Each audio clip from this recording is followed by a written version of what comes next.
Very good, thank you. I wanted to ask you about this initiative, if you will, about the subway, because it doesn't sound to me as if you're making a really all-out effort to staunch this crime spike with a whole panoply of tactics, including plainclothes officers, better communications so that if there's an incident on a subway, someone can alert police either on their cell phone or some other way through the subway car. 100 officers or even 500 officers on a system this large is really scattered and diluted, particularly if you're using them just at times when the subway is at peak use. And a lot of these incidents are happening when the subways are not crowded. And a lot of these incidents are not being reported. I mean, I've seen them, and I don't think they've been reported. Not terrible slashings, but serious offenses against the public's peace.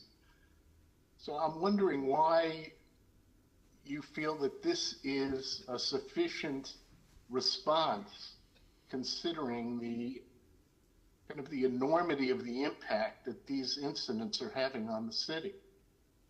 Well, Henry, again, what I see happening in the city, in the subways, people coming back. My experience with everyday New Yorkers is they are coming back all over the city. They're coming back to the subways, they're coming back to the buses, the numbers prove it. They don't buy into a culture of fear, but it's our job to do everything we can to both address the perception and the reality. We need everyone to be safe. This will be the largest number of police officers in the subway in over 25 years, including times when we had much more overall crime. And we also know we've had tremendous success pre-pandemic in driving down crime in the subways to the point of 1 index crime per million riders per day. So I think the NYPD knows a lot about how to keep the subways safe, and this is the deployment they think is going to make a big difference. Go ahead, Henry. Time will tell, and I think it may be a misassumption to think that we can return to the pre-pandemic days.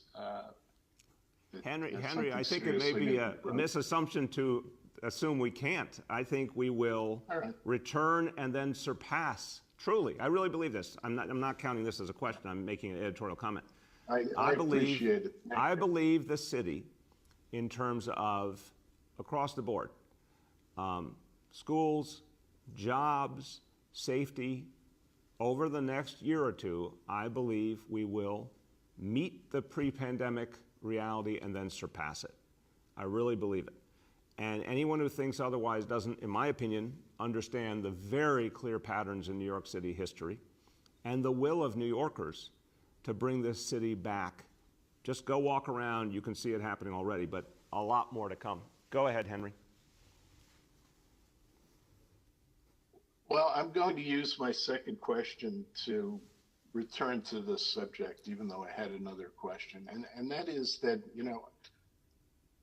are you going to use plainclothes police officers in this? Are you going to increase the ability of people to communicate with law enforcement if there's an incident on a train?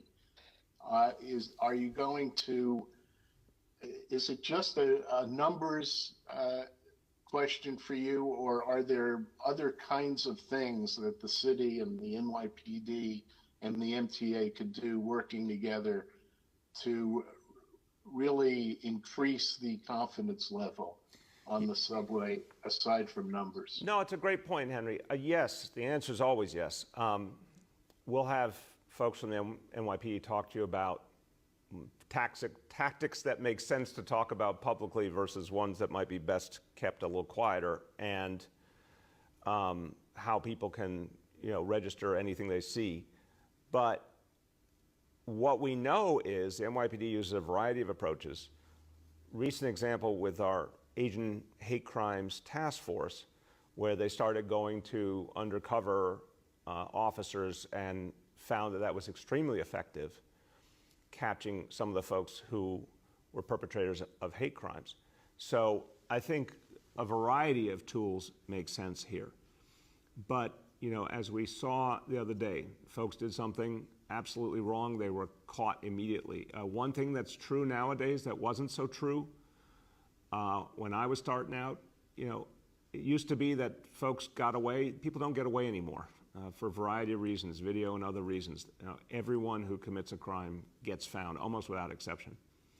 But it does require a variety of tactics, and I think undercover is a good example of that. And again, we'll talk about some of that we may not highlight, but rest assured there will be multiple approaches taken. We have time for 2 more questions today. The next is Courtney Gross from New York One. Hi, Mr. Mayor, how are you? Good, Courtney, how you been? I'm well, thank you. So I want to also ask about the cops in the subway. It has been several weeks, I believe. MTA officials have obviously been calling for more officers, hundreds of more officers in the subway. And at one point, I think they even said that you had your head buried in the sand. That was a couple days ago. But you had resisted up until this point, and I realize some people may not be satisfied with the 250 officers, but it is officers nonetheless. So what made you change your mind? Is it because of the recent attacks Friday morning? No, it's we have more officers is one of the key points. We just graduated a week or two ago, 850 more officers. We have 600 more coming in June. So that's giving us more ability to put officers where we see particular needs. I think this is just going to help us at an important point to turn the corner and move forward. And again, it'll be the highest number in 25 years. I feel confident that's going to make a big impact. Go ahead, Courtney. And you said the MTA has not filled, I'm going to actually piggyback 2 questions because this is just a quick fact check. You said the MTA has not filled all of its 500 positions that it promised. What's the exact number that you're missing there? And then a separate topic, you've talked about the city reopening. July 1st is obviously the goal. I know you said last week on the radio that you're still in the coming days going to make an announcement about the homeless individuals, people experiencing homelessness in hotels. Are you any closer to sending them back to congregate shelter, and is there a timeline yet? We're working on that right now, Courtney. Clearly, the whole idea was get the city healthy, get the city into a state of full recovery. And we've always wanted to get folks back to the shelters where they could get support. Everything is moving on track in terms of the COVID numbers. That's as good or better than we ever could have imagined, how quickly things are moving in our favor. The vaccination numbers are great. I feel very, very good that we'll be able to start moving people back, but we have to finish some specific planning, and as soon as we're able to affirm a timeline, we will. But, you know, things are moving apace for sure.